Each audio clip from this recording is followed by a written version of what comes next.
TVWAC y el Centro de Investigaciones Interdisciplinarias presentan Tiempo y Memoria, con Cecilia Figueroa. Comenzamos. Buenas tardes, bienvenidos a Tiempo y Memoria. Hoy tenemos a dos historiadores en formación que emprendieron una ardua investigación de más de 5 meses, me atrevería a decir 6, en archivos y en hemerotecas para venir a hablarnos de el cine en Querétaro en la década de los 50. Y primero los presento, luego entramos al tema. Nos acompaña el día de hoy Misael Galván. Hola, gracias por estar aquí. Hola, gracias por la invitación. Gracias. Y Daniel Fierro. Ellos son de la licenciatura en Historia. Y bueno, en primer término, ¿por qué vemos unos cines? Estamos entrando a la modernidad, ¿no? Es la posguerra, ¿no? Estamos en plena posguerra. Pero en Querétaro vemos cines no de la época de la colonia, pero sí con la arquitectura colonial, ¿no? El Alameda, el Plaza. ¿Por qué? ¿Quién me dice por qué son coloniales? Es que lo que pasa es que Querétaro no tiene, antes de los años 50, no tiene las condiciones económicas para tener un cine moderno. De hecho, como usted menciona, existían esos cines. Ya existía uno que se llamaba el Cine Goya, que se encontraba en lo que ahora es Juárez, en cruce con 16 de septiembre. Donde es hoy como una tortería, así Ajá. como en ese... Exactamente. Sí, esa Sí. bifurcación entre 16 de septiembre y Juárez, como por ahí estaba. Sí. Más o menos, sí. Ok. Sí. Y pues también tenía esta arquitectura colonial. Y como menciona Eduardo Miranda Correa en sus trabajos, pues Querétaro tenía una estructura completamente colonial todavía antes de los 50. Entonces, pues se acomodaban a como podían, metían sillas, aparatos de cine, pero realmente Querétaro no tenía condiciones todavía para un cine moderno, que es lo que estamos proponiendo en el trabajo.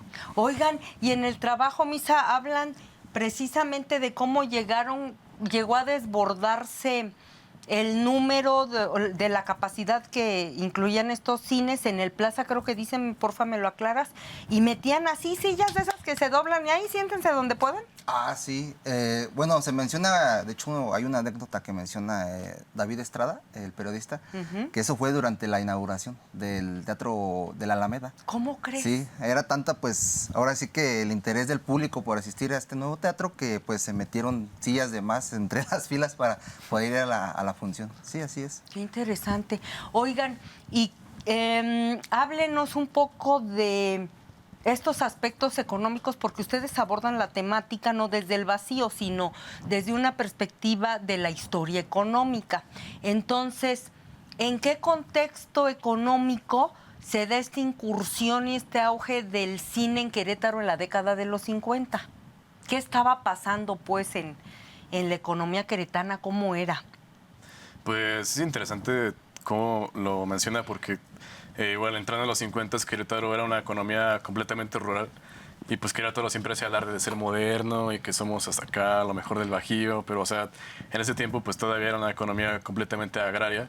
Y en los 50 el gobierno federal, tanto federal como estatal, municipal, entra con planes de modernización, urbanización, y pues igual se menciona que Querétaro antes, o sea, el drenaje estaba horrible, el agua también, o sea, completamente un escenario, no sé, casi como... De pueblo. Sí, exactamente, a que le duela a los queretanos, pero sí, entonces en los 50 la economía empieza a mejorar y empiezan a meter infraestructura urbana moderna, un buen drenaje, electricidad, porque la electricidad fallaba, o sea, en los cines también se iba la luz y pues ya, o sea, uno en el cine viendo la película y que se vaya la luz, o sea, es como, o sea ya me perdí, ¿no?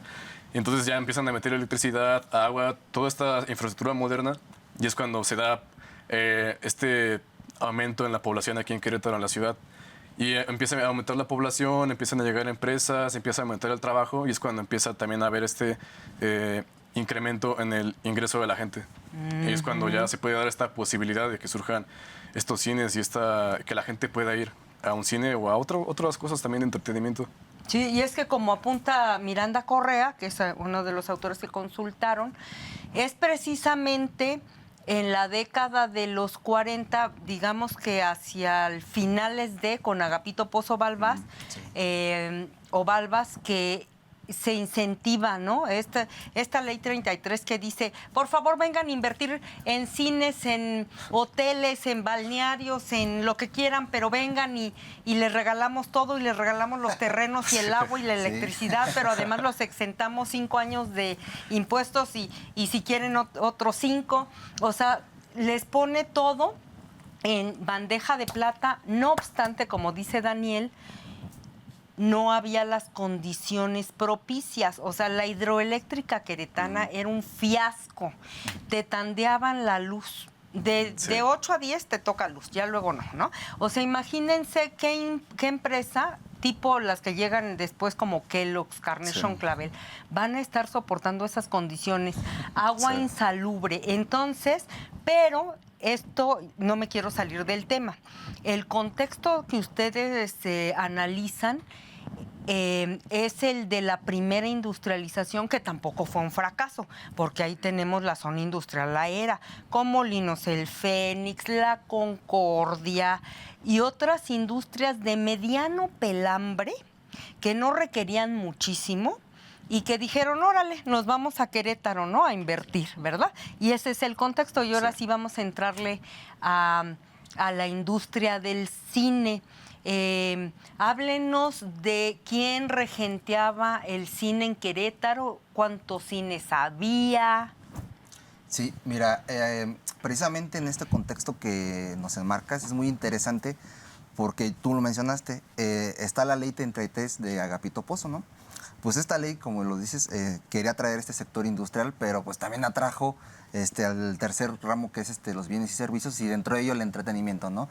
Y entonces, un personaje que ya aquí en Querétaro precisamente es Luis R. Montes, ¿no? Un empresario que es proveniente de Jalisco. Él ya venía de una herencia, digámoslo así, dedicado a la exhibición de las películas, y pues decide sentarse a Querétaro en esta época de los 40, ¿no? Finales de los 40. De hecho, él es quien funda el Alameda y el Plaza, y es también bajo este contexto que pues nace, por así decirlo, una industria del cine madura aquí en Querétaro, o inicia, ¿no?, una etapa madura del cine aquí en Querétaro. Él, como lo mencionas, pues trajo pues todo este entretenimiento, que aparte es una etapa muy interesante porque también aquí en Querétaro vemos la llegada de nuevos entretenimientos como el fútbol. Llega la segunda edición de fútbol, ¿no? Con el equipo de los Gallos Blancos, ¿no? Hay nuevo entretenimiento en Querétaro y uno de ellos es el cine, ¿no? Atraído por estas políticas, ¿no? Ok. ¿Y cuánto costaba, Daniel, una entrada al cine? Es decir, ¿era un entretenimiento para las masas, para los sectores populares, o solo la élite queretana podía acceder a ese tipo de entretenimientos? Es muy interesante porque en el material bibliográfico que encontramos en el archivo histórico, hay muchos periódicos donde vienen los anuncios de las películas, y ahí se menciona el precio de boleto de cada... Estaban las lunetas, que era hasta abajo, enfrente de la pantalla, o sea, como lo más chido, ¿no? Y estaba el palco, que era arriba. VIP. Ajá. Y el palco era más barato, costaba menos de $1, entre 80 centavos. Y lo más barato que lo encontramos era 50 centavos, pero eran películas horribles, así como... Eran películas un poco mal producidas, y por eso está muy barato el boleto. Pero en general, en esta época, en los 50, el salario mínimo en Querétaro rondaba entre los $7 y los $9. Así que un boleto de 80 centavos realmente no le afectaba a la economía, a las personas, por lo que pensamos que sí era un espectáculo accesible para las mayorías. Y ya si eras de élite, si te considerabas una persona de alta alcurnia, pues te pagabas una luneta hasta la frente y ya disfrutabas, pues, VIP, ¿no?, en ese sentido. Oye, por lo que te estoy entendiendo, no es solo el lugar que ocupas en la sala de cine, sino el tipo de película que vas a ver. Exacto. Qué extraño, ¿verdad? Sí, claro. O sea, si vas a ver una chafa, barato, pero si vas a ver una... Incluso tú me hablabas fuera de cámara de que las extranjeras, si ibas a ver una gringa, pagabas mucho más que si ibas a ver una mexicana. Sí, por lo general, cuando traen una película de extranjero, el boletaje, bueno, primero para empezar, en el periódico salía grande, así grande, enorme, va a venir película dirigida por quién sabe quién, y actores del momento, extranjeros, y le subían por lo menos $3 al boleto.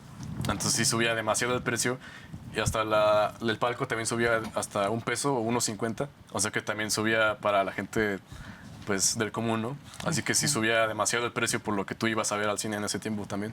Ahora sí que para la otra banda, literal, del Río Querétaro, también subía, Sí. ¿no? Y en esta investigación que hicieron, el zar del entretenimiento Luis R. Montes, que se parece mucho a Paco Stalin, así como bonachón, sí se le nota que se dedicaba al entretenimiento, ¿tenía competencia o tenía el monopolio de la región del Bajío?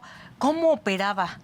Pues qué bueno que lo preguntas, porque mira, ya hablamos de estos dos cines, que uno es del 46, en el caso de la Alameda, y el Plaza del 47, ¿no?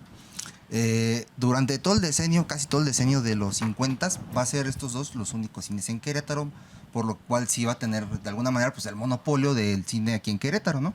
Pero esto viene a cambiar en el 59, cuando se estrena el Cine Reforma, que el Cine Reforma pertenecía a la empresa... ¿Operadora? No, de alguna manera sí, pero era de este empresario Gabriel Alarcón, quien él también comienza a dedicarse de alguna manera a esto del cine desde la década de los 30. Y él viene con un sector empresarial desde Puebla gestando otro verdadero monopolio de los cines, ¿no? Él era muy amigo de dos empresarios, uno es Manuel Iglesias Espinosa, que a la postre sería también otro gran empresario, y el norteamericano William Jenkins, quien, imagínate, ya para la década de los 40, no solamente estos tres personajes tenían el monopolio de las salas de Puebla, sino también del Distrito Federal y de otras entidades como Veracruz, como Puebla. O sea, tenían ya un monopolio en la distribución de películas, tenían muchas salas de cine. Y entonces, bajo este contexto es que llega, se llama Cadena de Oro.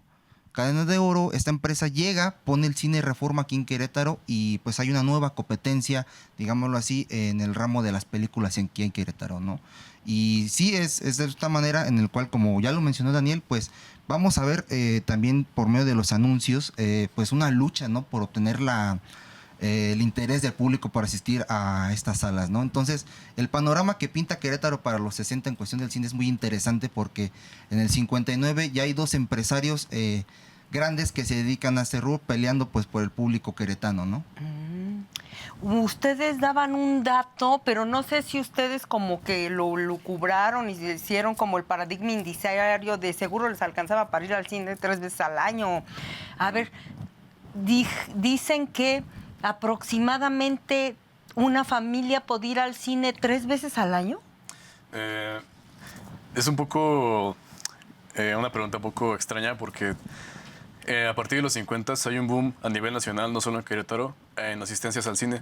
Ajá. Y se dispara en los 40, a lo mucho una familia iba una vez al año al cine. Y, o sea, un poco peleado. Y a partir de los 50 se empieza a subir que 2, 3, 4, 5 y llega un pico de 6. En los 60 llega un pico de que una familia puede ir al cine 6 veces al año. Y eso es una... O sea, hay que considerar que para ir al cine tienes que pensar ir al cine, tienes que ver una película que te guste. Entonces, esto habla de que hay realmente un interés genuino por el cine, no solo en Querétaro, sino a nivel nacional. Y pues sí, es algo que explota en los 60s y que pues de hecho va a ir en picada a partir de los 70s, pero de los 50s a los 60s hay un boom del cine. Y aquí en Querétaro, pues con la entrada de, como dice Misael, de Reforma y con el Teatro Plaza y el Alameda, pues ya hay más de dónde escoger aquí en Querétaro, por lo menos.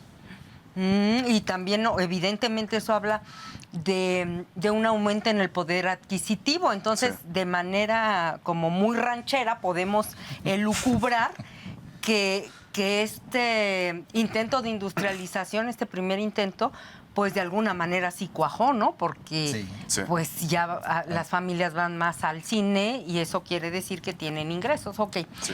¿Qué tipo de películas se estrenaban? Porque miren, si ustedes le preguntan a abuelitas o a queretanos octogenarios o de 90 años, con mucha nostalgia les dicen que fueron al cine Alameda al estreno de Pepe el Toro, y ¿sí? Sí. O que una película muy bonita, gringa, que duraba muchas horas, pero no importa, porque sí era muy triste, pero estaba muy bonita, que se llama Lo que el viento se llevó, ¿no? Sí. Entonces, ahorita ya pareciera anécdota y nos da risa, pero a ver, los estrenos de la época, ¿cuáles eran? Pues mira, pues eran bastantes porque estamos hablando también de lo que es la famosa época dorada del cine, ¿no? Y es dorada porque México en ese entonces alcanzó un nivel de producción de cinematográfica muy alta. Estamos hablando de que son por año aproximadamente del 45 al 52. México alcanzó por año 100 películas. ¿Estamos en la época del cine de oro o ya no? Sí, hay esa transición del cine de oro y estamos alcanzando, como ya lo dije, un alta estreno de películas por año. 100. Sí, 100 películas aproximadamente. Y como lo mencionas, ¿no? Está Pepe el Toro, está Cantinflas Boxeador, las películas del Santo. Yo me acuerdo mucho de un título que me dio risa, que es El médico de las locas, ¿no?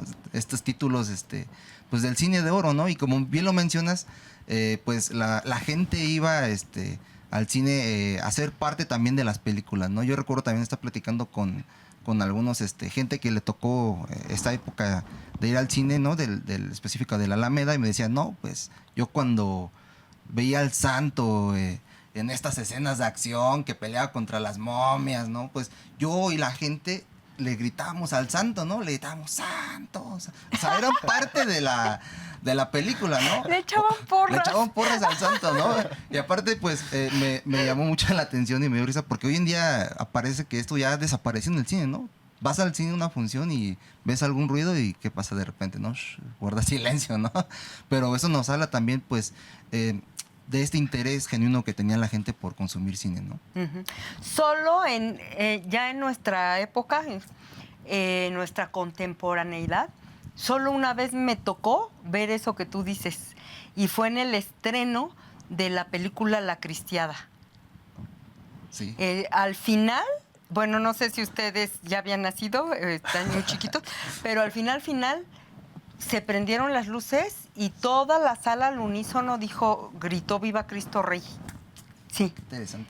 Sí, en el siglo XXI. Sí. Y entonces, pero hay estas películas a color, Los Tres Mosqueteros, ¿verdad? Sí. Ok. ¿Y qué más nos pueden decir? Por ejemplo, ustedes como historiadores de información que escogen el tema y ya luego se van al archivo y a la hemeroteca y los periódicos. ¿Qué fue lo que más les impactó que no esperaban del tema o lo que más les gustó de los resultados que obtienen? Pues me pareció muy interesante cómo, primero que nada, como usted lo mencionaba antes, de que Querétaro pasa de este aspecto rural, ingresos bajos, y cómo la gente, conforme va obteniendo más ingresos, se va interesando por otros tipos de entretenimiento, porque antes eran los toros o el juego, tiempo, teatro, pero llega al cine y es como un boom, así cambia completamente la mentalidad de la gente que vive en la ciudad, tienen otras intenciones, ellos entienden el ocio de otra manera. Es algo que ya es normal para nosotros, ¿no? O sea, tenemos muchos cines y todo, pero en ese tiempo todavía era algo como que, wow, vamos al cine, vamos a disfrutar de esto. Y como mencionaba Misael, pues la gente iba y pues le gritaba al Santo y todavía pasa en la actualidad. O sea, hay veces que vas al cine y en las películas de superhéroes todavía la gente grita y así de que, mi superhéroe favorito. Y pues esto sigue pasando, ¿no? Pero es producto completamente de la modernidad y de un Querétaro que ya es moderno, ya empieza en los 50. Eso es lo que más me sorprendió, que entretenimiento fuera avanzando a otras maneras, ¿no? Oigan, y en estas películas de las que ustedes hablan, de las carteleras, ya estamos hablando de la modernidad, Daniel, ya son temas totalmente urbanos, ¿verdad?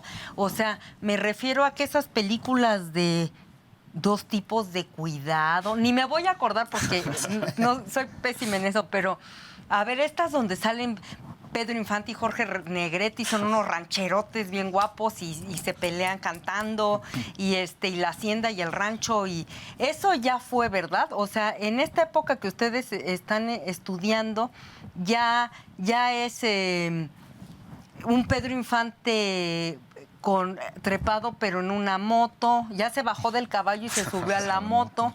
Ya dejó el rancho y ahora vive en una vecindad en, no sé, en algún punto de la Ciudad de México. ¿Sí? ¿Estamos como en ese contexto? Sí, cierto. Justamente eso es, pues, al final de cuentas dice la frase, ¿no? A veces el cine pues, es un reflejo, ¿no? de lo que está sucediendo. Uh-huh. Y como ustedes decían, y decía el doctor Oscar Ávila, hay indicios que nos hablan ya de cómo se está transitando hacia una modernidad. Una de ellas es el entretenimiento. Esto quiere decir que en una época premoderna de Querétaro no existe tal entretenimiento o qué distingue a la época premoderna en cuanto a estas formas de divertirse. Como que sí logramos como identificarlo o no. Sí, logramos observar justamente también en los periódicos de antes de los 50s, justamente había muchos anuncios, pero como mencionaba anteriormente, de teatro, principalmente de toros, pensando en Querétaro como una ciudad de un corte... Ganadero al mil. Sí. Ajá, al Entonces mil. los toros eran así como que, wow, lo máximo. Pero, o sea, entendemos el cine como un producto completamente moderno porque, como mencionaba Misael, ocupa una industria completamente dedicada a ello, que es la distribución, la exhibición, la producción. Entonces, el cine ya es un signo de completamente una ciudad transitando a la modernidad, pero que ya está inserta en esta mecánica. O sea, el cine también es algo que es audiovisual, que no existía tecnología. antes. Exactamente, Okay. la tecnología. Tecnología de Sí. punta. Eso quiere decir que estamos entrando a la modernidad, ¿verdad? Exactamente. Uh-huh. Y en los 2 minutos que nos quedan, platíquenos en qué periódicos encontraron información de los 50, porque según yo nada más el semanario El Día, que está acá en el TEC de Querétaro, pero El Amanecer, a ver, platíquenos de los periódicos de la época. Justamente, mira, nos encontramos incluso, suena raro, pero nos encontramos varios, ¿eh? Nos encontramos, por ejemplo, ¿sí? un cine llamado El Cinema, un periódico llamado El ¿Un Cinema. periódico llamado El Cinema, queretano? Sí, queretano, es de la década de los 40. Encontramos también otro llamado El Regional, que también nos dio abundante información, que es de los 50, tiene todo el diseño de los 50. Órale. Y pues principalmente también El Día fue otro... Villa. ¿Villa? Vigia. Ah, Villa. Ya. Vigia. Y hay Villa. ¿Y también Sí. es queretano? Sí. Sí, son queretanos. ¿Y en dónde los consultaron? Estos los consultamos en el archivo histórico que está sobre Madero. Está en el fondo merográfico. Ese lo pueden consultar todo el público. No necesita como tal algún dato que proporciones. Puedes ir simplemente con que llevas tu equipo, que son cubrebocas y guantes. Y tu credencial del INE, ¿no? No, ya no. No, ¿Qué ya crees? no. ¿Qué crees que ya no te la piden? Ah, ok. Y ya ahí Simplemente vas vas y husmeas. y husmeas, sí. Tienen un gran catálogo de periódicos de Querétaro. Ok, Sí. pues muchas gracias Daniel Fierro Muchas y gracias. Misael Galván por estar aquí compartiéndonos 6 meses de arduo trabajo de investigación. Muchas gracias. Al contrario, gracias. Muchísimas gracias. Gracias. Y a nuestros televidentes nos vemos en la próxima emisión. Buenas tardes. TV UAC y el Centro de Investigaciones Interdisciplinarias presentaron Tiempo y Memoria con Cecilia Figueroa. Gracias por acompañarnos.